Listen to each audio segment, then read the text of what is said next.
Hello and welcome back guys, कैसे हैं आप लोग। आपका फिर से स्वागत है पास आरती अकेडमी में। मैं मयंक। आज की इस वीडियो में बात करेंगे क्लास 11 का पोल साइंस चैप्टर 3, जिसका नाम है चुनाव और प्रतिनिधित्व। तो देखते हैं चुनाव हमारे जरूरी क्यों है और चुनाव से क्या अभिप्राय है और चुनाव किस तरह से होते हैं, वो सब पढ़ेंगे इस चैप्टर में। तो शुरू करते हैं। देखते हैं पहला टॉपिक है हमारा चुनाव से क्या अभिप्राय है। चुनाव से क्या अभिप्राय देखते हैं। किसी फैसले को लेने के लिए सभी नागरिक प्रत्यक्ष रूप से भाग नहीं ले सकते, इसलिए जनता इस प्रक्रिया के द्वारा अपने नेता को चुनती है। यह प्रक्रिया चुनाव कहलाती है। यानी कि जो भी फैसले लेने होते हैं, क्या सारे फैसले हम लोग ले सकते हैं? नहीं, हम लोग सारे फैसले नहीं ले सकते।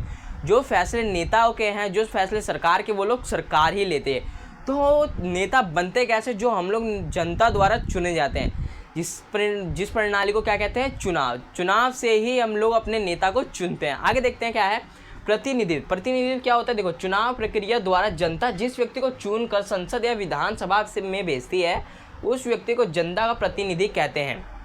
जैसे जो चुनाव होते हैं, उसके बाद जो व्यक्ति जीत जाता है, उसके बाद उसको संसद, जैसे संसद का लोक चुनाव हुआ है या विधानसभा का चुनाव हुआ है या लोकसभा का चुनाव हुआ है, तो वो व्यक्ति वहाँ जाता है। वहाँ जाने के बाद हम लोगों के लिए वो कार्य करता है और सारे फैसले लेता है, उसको प्रतिनिधित्व कहते हैं। आगे देखते हैं नेता कौन होता है। यह नेता जो जनता द्वारा चुनकर संसद जाते हैं या जनता का प्रतिनिधित्व करते हैं और जनता के कल्याण के लिए नीतियों का निर्माण करते हैं, देश के लिए कानून बनाते हैं।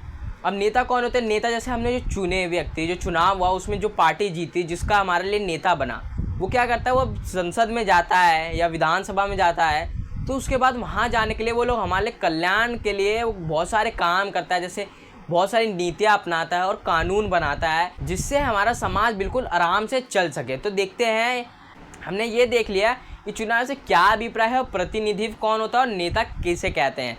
तो अब हम फटाफट से नेक्स्ट टॉपिक के ऊपर चलते हैं। तो इस चुनाव आयोग टॉपिक में देखते क्या है। राज्य में होने वाली पंचायत चुनाव का संपन्न करने के लिए प्रत्येक राज्य चुनाव आयोग की स्थापना की गई। यानी कि पहले के टाइम पे क्या होता था? पंचायत होती थी, लेकिन अब के टाइम पे क्या है? पंचायत ख़त्म कर दी गई है और अब चुनाव होते हैं। तो यहाँ पे लिखा गया है साफ साफ, पंचायत चुनाव का संपन्न करने के लिए चुनाव आयोग की स्थापना की गई। तो उसका नाम क्या दिया है? State election commission. तो गाइस, देखा चुनाव आयोग किस लिए चालू करा गया है। आगे देखते हैं। तो गाइस देखते हैं चुनाव आयोग के कार्य क्या होते हैं। मतदाता की सूची तैयार करना। आपको पता होगा कि जब भी वोट इलेक्शन होते हैं तो फिर उसमें क्या होते हैं, सबके घर पे एक मतदाताओं की सूची आती है। जो भी घर में जो बंदा वोट करता है, उन सब की एक लिस्ट आती है पूरे गली वगैरह में, हर जगह पे। उसको मतदाता सूची कहते हैं। आगे देखते हैं नामांकन के लिए तिथियां की नियुक्ति करना। यानी कि नौकरियों के लिए तिथियां बता दी जाती है। जैसे कोई भी वोट के टाइम पे, जैसे कोई रैली करना या फिर जो भी वहाँ पे वोट के टाइम पे लोग बैठते हैं, जो सबको डिटेल में बताते हैं, जो भी उनको नहीं पता होता, तो उनके लिए डेट का वो करना। आगे देखते हैं चुनाव के लिए उम्मीदवारों की नामांकन करना। तो वही बताया मैंने कि अभी जो भी बाहर वहाँ बैठ के काम करते हैं, उनको पैसे दिए जाते हैं, उनका उम्मीदवारों को। आगे देखते हैं चुनाव की सार्वजनिक सूचना। यानी कि जो भी सार्वजनिक कार्य होते हैं, उन सब की सूचना टाइम पे देते रहना। आगे देखते हैं चुनाव लड़ने वाले उम्मीदवारों की सूची का प्रकाशन करना। तो आप लोगों ने न्यूज़ वगैरह पे देखा होगा, जब भी चुनाव होते हैं तो फिर वहाँ पे सूची आ जाती है किस इलाके से कितने जने खड़े हैं और कौन कौन से पार्टियाँ हैं। आगे देखते हैं मतदान के लिए समय निर्धारण करना। यानी कि जब भी वोट का टाइम होता है, तो जिस दिन वोटिंग होती है उस दिन टाइम दिया जाता है कि इस टाइम से लेके इस टाइम तक ही वोटिंग होगी। आगे देखते हैं वोटों की गिनतियां और चुनाव परिणाम का घोषणा करना। यानी कि चुनाव जब हो जाते हैं सारे, तो कुछ दिन बाद देखते हो कि उसका परिणाम आ जाता है, यानी कि उसका फैसला आ जाता है कि कौन सी पार्टी जीती गई, और वोटिंग शुरू हो जाती है सुबह और पता चल जाता है शाम तक कि कौन सी पार्टी जीती है। उसका घोषणा कर देना कि ये पार्टी जीत गई है। तो चुनाव आयोग का कार्य ये होता है। अब हम फटाफट से नेक्स्ट टॉपिक के ऊपर चलते हैं। तो इस देखते हैं भारत में चुनाव प्रणाली क्या है। शुरू करते हैं। चुनाव और लोकतंत्र एक ही सिक्के के दो पहलू है। चुनाव के बिना लोकतंत्र अधूरा है और चुनाव के बिना लोकतंत्र की कोई महत्व नहीं है। तो गाइस आप लोग को पता होगा चुनाव किस लिए होता है, लोकसभा के लिए और संसद के लिए, ताकि हमारी एक सरकार बने जो हमारे लिए कार्य करे। तो अगर चुनाव नहीं होंगे तो लोकसभा में नेताएं नहीं होंगे तो हमारे लिए सरकार कुछ काम नहीं कर पाएगी। इसलिए लोकतंत्र बिना चुनाव के अधूरा है और वो किसी काम का नहीं है। तो गाइस आपको पता होगा कि हर 5 साल में लोकसभा का चुनाव होता है। तो अब नेक्स्ट पॉइंट देखते हैं। भारत के संविधान में चुनाव की संचालन की प्रणाली का विस्तार किया गया है। जो भारतीय संविधान है उसमें बताया गया है कि चुनाव की प्रणाली किस तरह से है। आगे देखते हैं। इसके लिए चुनाव आयोग का गठन और नियम का वर्णन किया है। और जो चुनाव होते हैं उसके लिए कुछ नियम हैं और गठन है, वो संविधान में बताए गए हैं। तो कुछ नियम क्या है, अगर चुनाव है, चुनाव से ठीक 2 दिन पहले सारी रैलियां, सारे प्रचार सब बंद कर दिए जाते हैं और कुछ दिन के लिए ठेके वगैरह भी उस 2 दिन के लिए बंद कर दिए जाते हैं। आगे देखते हैं। चुनाव आयोग की कार्यप्रणाली चुनाव लड़ने की क्षमता, मतदाताओं की योग्यता और मतगणना की प्रक्रिया का भी वर्णन किया है। यानी कि चुनाव के लिए जो क्या कार्य करना है और कोई मतदाताओं के लिए क्या चीज़ है, कैसे मतदान कर सकते हैं, वो सब के बारे में भी बताया गया है। तो गाइस भारत की चुनाव प्रणाली ऐसी है, बताया कि चुनाव किस तरह से करना है और चुनाव में क्या क्या चीज़ नियम है और क्या चीज़ लिमिटेड है, लिमिटेशन भी लगा रखी है कि तुम यही कर सकते हो। ठीक 2 दिन पहले भी रूल रेगुलेशन बहुत सारे हैं, वो सब बताए हुए हैं। तो चुनाव प्रणाली भारत की कुछ इस प्रकार की है। तो हम फटाफट से नेक्स्ट टॉपिक के ऊपर चलते हैं। तो वैसे देखते हैं अनुपातिक प्रतिनिधित्व में क्या है। सभी पार्टी चुनाव से पहले अपने उम्मीदवारों की सूची जारी करती है। यानी कि पार्टियां चुनाव से पहले, जब चुनाव होने से ठीक पहले अपनी उम्मीदवारों की सूचियां तैयार करती है, जो बंदे वहां पे खड़े होते हैं चुनाव में उन सब की। आगे देखते हैं। प्राथमिकता सूची में उतने उम्मीदवार का चयन करती है जितने सीटों का कोटा उसे मिलता है। यानी कि जो बंदे चुनाव में खड़े होते हैं उनको उम्मीदवारों की सूचियां बनाती है और उतनी ही सूची बना सकती है जितनी उनको सीटें मिलती है। आगे देखते हैं। चुनाव की इस प्रणाली को अनुपातिक प्रतिनिधि प्रणाली कहा जाता है। इस प्रणाली में मतदाता उम्मीदवार को नहीं बल्कि पार्टी को वोट देता है। यानी कि उम्मीदवार अपनी पार्टी को वोट देता है, उम्मीदवारों को वोट नहीं पड़ता, जो पार्टी खड़ी होती है उनको वोट पड़ता है। आगे देखते हैं। अगला टॉपिक क्या है। अनुपातिक प्रणाली 2 प्रकार की होती है। देखते हैं। इजराइल और नीदरलैंड में पूरे देश को एक निर्वाचन क्षेत्र में माना जाता है कि प्रत्येक पार्टी की राष्ट्रीय चुनावों में प्राप्त मतों को राष्ट्रीय चुनाव में प्राप्त मतों के अनुपात में सीटों दी जाएगी। इजराइल और नीदरलैंड में क्या होता है, जो चुनाव होते हैं पूरे देश में निर्वाचन क्षेत्र माना जाता है। यानी कि प्रत्येक पार्टी राष्ट्रीय चुनाव में प्राप्त मतों, यानी कि जो मत उन्हें प्राप्त होते हैं उससे क्या होता है, राष्ट्रीय चुनाव प्राप्त के सीटें उतनी ही दी जाती है। जितनी वोट प्राप्त होंगे उतने ही उन्हें सीट मिलेगी। अर्जेंटीना और पुर्तगाल में जहां पूरा देश बहुसदस्यीय निर्वाचन क्षेत्र में विभाजित किया जाता है। अर्जेंटीना और पुर्तगाल पूरे देश को बहुसदस्यीय निर्वाचन में बांटता है। तो भाई इन दो टॉपिक में बस इतना ही था। अब हम फटाफट से नेक्स्ट टॉपिक के ऊपर चलते हैं। तो गाइस देखते हैं भारत में सर्वाधिक वोट की प्रणाली को क्यों स्वीकार किया गया। तो भारत में सबसे ज़्यादा वोट यानी कि सबसे ज़्यादा मत जिसको होंगे वही सरकार जीतेगी, ऐसे प्रणाली को क्यों अपनाया गया देखते हैं। यह प्रणाली सरल है, यानी कि जिसका ज़्यादा वोट होंगे वो जीत जाएगा। ये बहुत आसान तरीका है। इसलिए चुनाव के समय मतदाताओं के पास अपने स्पष्ट विकल्प होते हैं।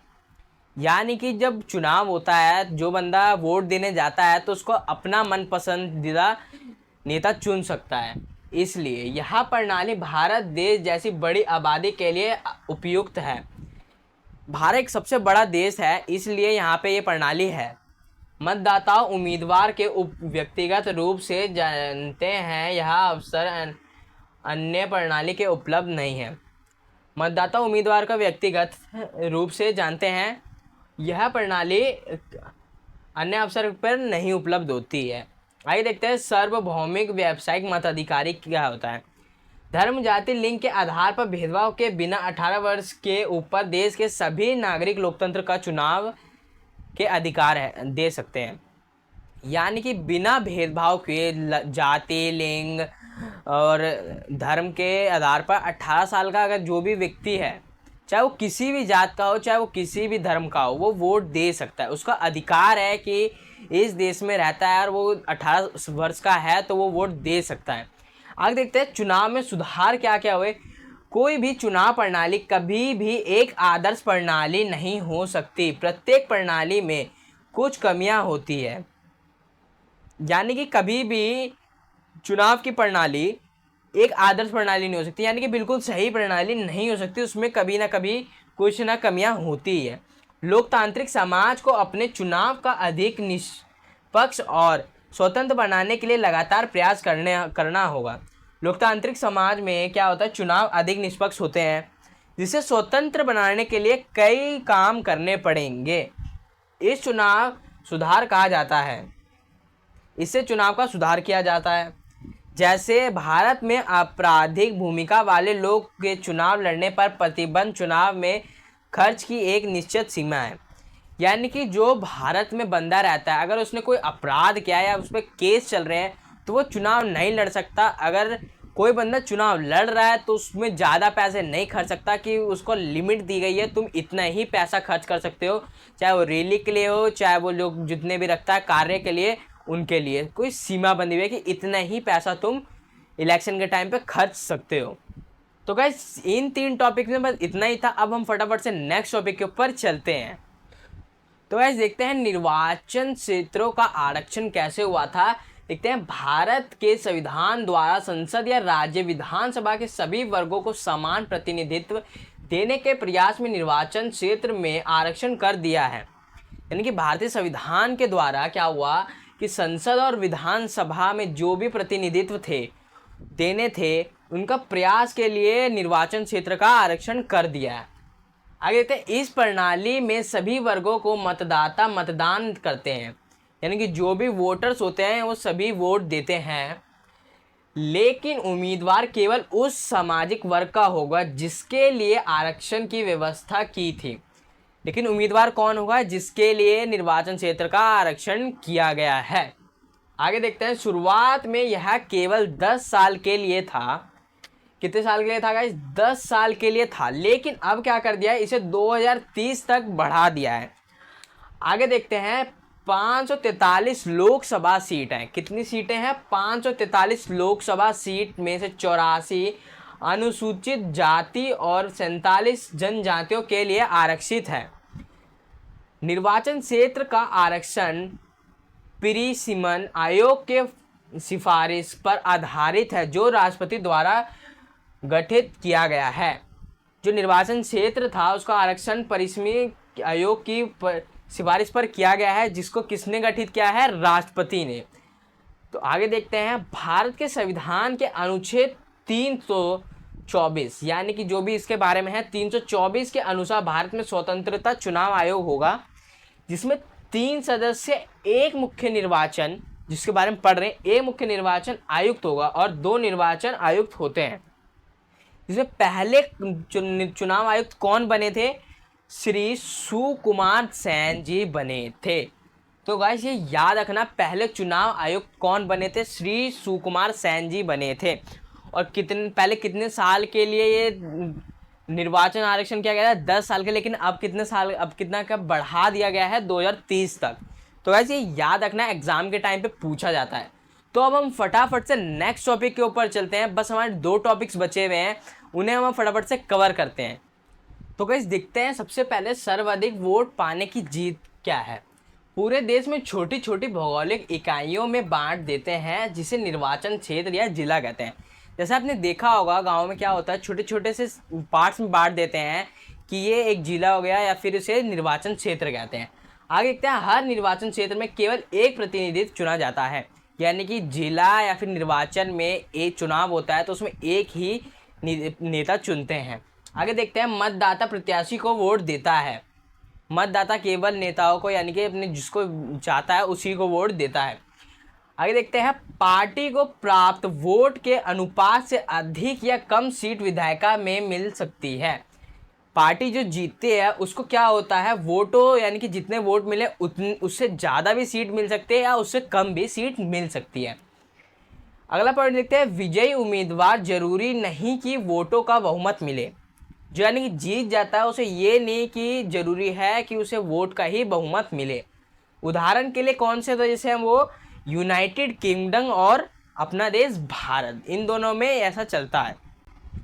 आगे देखते हैं, तो वैसे देखते हैं समानुपाती प्रतिनिधित्व क्या है। किसी भौगोलिक क्षेत्र को एक पूरा निर्वाचन क्षेत्र मान लिया है, पूरा का पूरा क्षेत्र निर्वाचन क्षेत्र में गिना जा सकता है। यानी कि समानुपातिक में क्या हो रहा है कि जो भी क्षेत्र है जिसको बांटा नहीं है वो पूरे क्षेत्र को निर्वाचन क्षेत्र में ही गिना जा रहा है। आगे देखते हैं, एक निर्वाचन क्षेत्र जिसे प्रतिनिधित्व कई सारे चुने जा सकते हैं, उस में क्या है समानुपातिक प्रतिनिधित्व में कि उस निर्वाचन क्षेत्र से बहुत सारे प्रतिनिधित्व चुने जा सकते हैं। आगे देखते हैं, मतदाता पार्टी को वोट देता है, यानी कि इसमें जो वोटर है वो सिर्फ पार्टी को वोट करते हैं। अगला पॉइंट है, हर पार्टी को प्राप्त मत के अनुपात विधायिका में सीट हासिल होती है। यानी कि अभी देखा हमने सर्वाधिक वोट में कि जिसमें जितनी वोट होते हैं उतनी ही सीट नहीं है, उससे ज़्यादा भी मिल सकती है उससे कम भी, लेकिन इसमें क्या है जितने वोट उतनी ही सीट मिलेगी। विजयी उम्मीदवार को वोटों का बहुमत हासिल होता है, इसमें वह हासिल नहीं होता है, जरूरी नहीं था, लेकिन इसमें वही हासिल होगा। उदाहरण के लिए इजराइल और नीदरलैंड, इन दो देशों में ऐसा होता है। तो गाइज इन दोनों टॉपिक्स में इतना ही था। अब हम फटाफट से लास्ट टॉपिक पे चलते हैं। तो गाइज इस वीडियो का लास्ट टॉपिक है प्रत्यक्ष और अप्रत्यक्ष लोकतंत्र में अंतर। तो देखते हैं सबसे पहले प्रत्यक्ष लोकतंत्र क्या है। प्रत्यक्ष लोकतंत्र में जनता रोजमर्रा के फैसले और सरकार चलाने में सीधा भाग लेते हैं। प्रत्यक्ष लोकतंत्र में क्या होता है कि जनता रोजमर्रा यानी कि जो भी रोज का कार्य होता है उसको रोजमर्रा के कार्य के जो फैसले होते हैं वो सरकार चलाने में सीधा भाग ले सकते हैं।